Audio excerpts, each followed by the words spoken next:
America's favorite pie is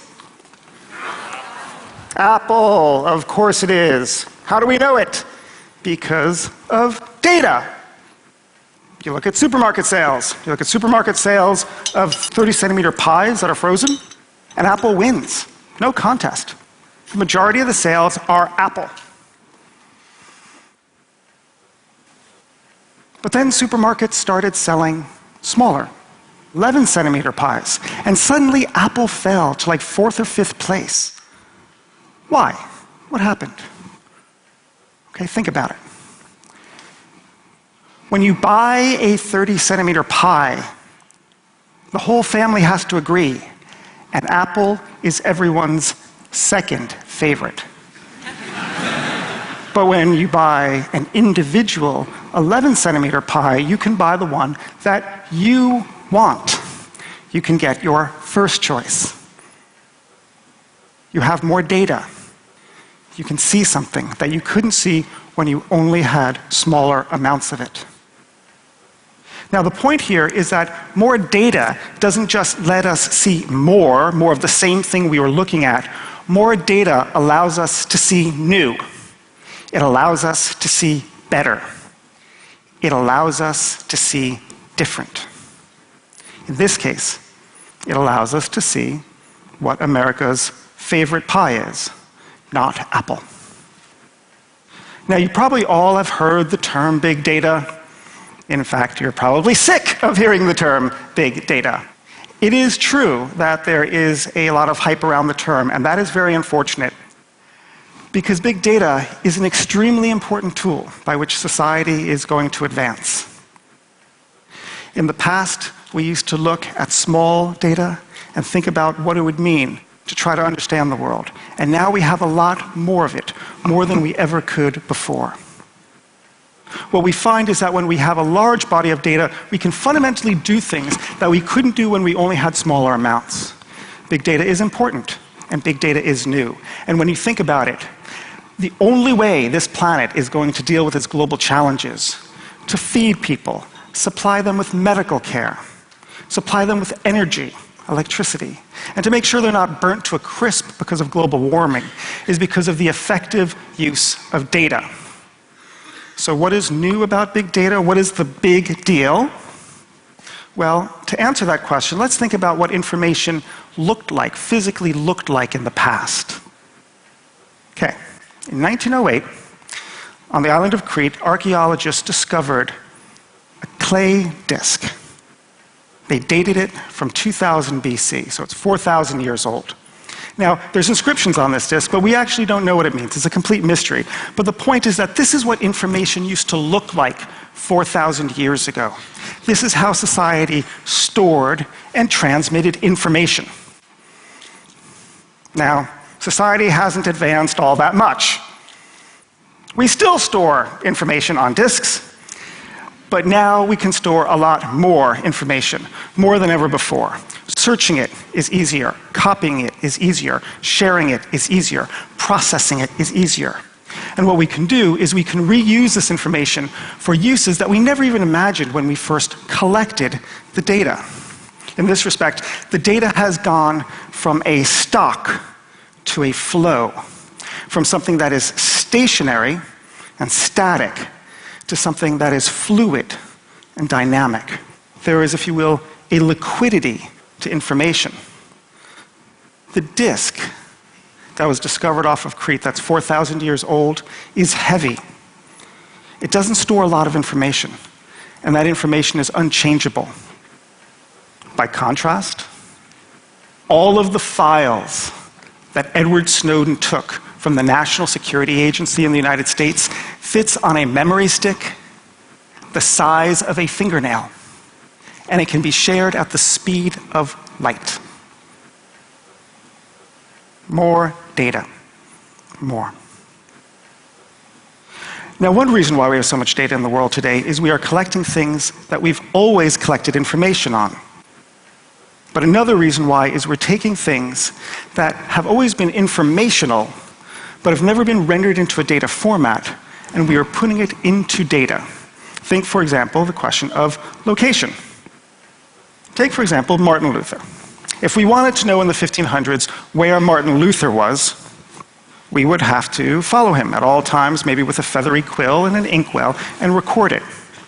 But now think about what it looks like today. You know that somewhere, probably in a telecommunications carrier's database, there is a spreadsheet, or at least a database entry, that records your information of where you've been at all times. If you have a cell phone, and that cell phone has GPS, but even if it doesn't have GPS, it can record your information. In this respect, location has been datafied. Now think, for example, of the issue of posture, the way that you are all sitting right now. The way that you sit, the way that you sit, the way that you sit, it's all different, and it's a function of your leg length and your back and the contours of your back. And if I were to put sensors, maybe 100 sensors into all of your chairs right now, I could create an index that's fairly unique to you. Sort of like a fingerprint, but it's not your finger. So what could we do with this? Researchers in Tokyo are using it as a potential anti-theft device in cars. The idea is that the carjacker sits behind the wheel, tries to stream off, but the car recognizes that a non-approved driver is behind the wheel, and maybe the engine just stops unless you type in a password into the dashboard to say, hey, I have authorization to drive. Great. What if every single car in Europe had this technology in it? What could we do then? Maybe, if we aggregated the data, maybe we could identify telltale signs that best predict that a car accident is going to take place in the next 5 seconds. And then what we will have datafied is driver fatigue. And the service would be when the car senses that the person slumps into that position, automatically knows, hey, send an internal alarm. They would vibrate the steering wheel, honk inside to say, hey, wake up, pay more attention to the road. These are the sorts of things we can do when we datify more aspects of our lives. Okay. So what is the value of big data? Well, think about it. You have more information. You can do things that you couldn't do before. One of the most impressive areas where this concept is taking place is in the area of machine learning. Okay, machine learning is a branch of artificial intelligence, which itself is a branch of computer science. The general idea is that instead of instructing a computer what to do, we're going to simply throw data at the problem and tell the computer to figure it out for itself. And it'll help you understand it by seeing its origins. Okay. In the 1950s, a computer scientist at IBM named Arthur Samuel liked to play checkers. So he wrote a computer program so he could play against the computer. He played, he won. He played, he won. He played, he won. Because the computer only knew what a legal move was. Arthur Samuel knew something else. Arthur Samuel knew strategy. So he wrote a small subprogram alongside it, operated in the background, and all it did was score the probability that a given board configuration would likely lead to a winning board versus a losing board after every move. He plays the computer. He wins. He plays the computer. He wins. He plays the computer. He wins. And then Arthur Samuel leaves the computer to play itself. It plays itself, it collects more data. It collects more data, it increases the accuracy of its prediction. And then Arthur Samuel goes back to the computer and he plays it and he loses. And he plays it and he loses. And he plays it and he loses. And Arthur Samuel has created a machine that it surpasses his ability in a task that he taught it. And this idea of machine learning is going everywhere. How do you think we have self-driving cars? Are we any better as a society of enshrining all the rules of the road into software? No. Memory is cheaper? No. Algorithms are faster? No. Processors are better? No. All those things matter, but that's not why. It's because we changed the nature of the problem. We changed the nature of the problem from one in which we try to overtly and explicitly explain to the computer how to drive to one in which we say, here's a lot of data around the vehicle, you figure it out. You figure it out that that is a traffic light, that that traffic light is red and not green, that that means that you need to stop and not go forward. Machine learning is at the basis of many of the things that we do online. Search engines, Amazon's personalization algorithm, computer translation, voice recognition systems. Researchers recently have looked at the question of biopsies, cancerous biopsies. And they've asked the computer to identify, by looking at the data and survival rates, to determine whether cells are actually cancerous or not. And sure enough, when you throw the data at it through a machine learning algorithm, the machine was able to identify the 12 telltale signs that best predict that this biopsy of breast cancer cells are indeed cancerous. The problem? The medical literature only knew 9 of them.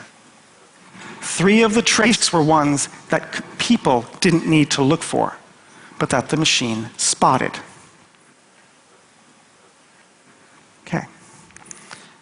Now there are dark sides to big data as well. It will improve our lives, but there are problems that we need to be conscious of. And the first one is the idea that we may be punished for predictions, that the police may use big data for their purposes, a little bit like Minority Report.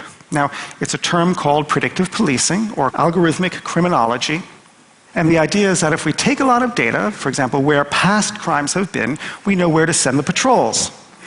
That makes sense. But the problem, of course, is that it's not simply going to stop on location data.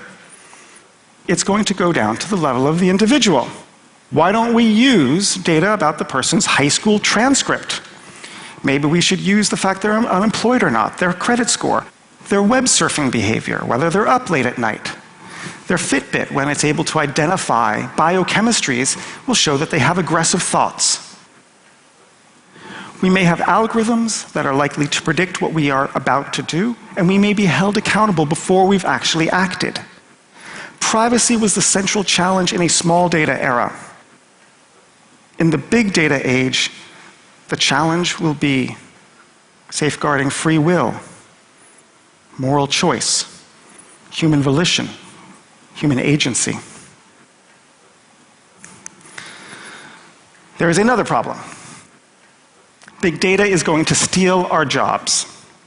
Big data and algorithms are going to challenge white-collar, professional knowledge work in the 21st century in the same way that factory automation and the assembly line challenged blue-collar labor in the 20th century. Think about a lab technician who's looking through a microscope at a cancer biopsy and determining whether it's cancerous or not. The person went to university. The person buys property. He or she votes. He or she is a stakeholder in society. And that person's job, as well as an entire fleet of professionals like that person, is going to find that their jobs are radically changed or actually completely eliminated. Now, we like to think that technology creates jobs over a period of time after a short, temporary period of dislocation. And that is true for the frame of reference with which we all live, the Industrial Revolution, because that's precisely what happened. But we forget something in that analysis. There are some categories of jobs that simply get eliminated and never come back. The Industrial Revolution wasn't very good if you were a horse. So we're going to need to be careful and take big data and adjust it for our needs, our very human needs. We have to be the master of this technology, not its servant. We are just at the outset of the big data era. And honestly, we are not very good at handling all the data that we can now collect. It's not just a problem for the National Security Agency. Businesses collect lots of data, and they misuse it too. And we need to get better at this, and this will take time. It's a little bit like the challenge that was faced by primitive man and fire. This is a tool, but this is a tool that, unless we're careful, will burn us. Big data is going to transform how we live, how we work, and how we think.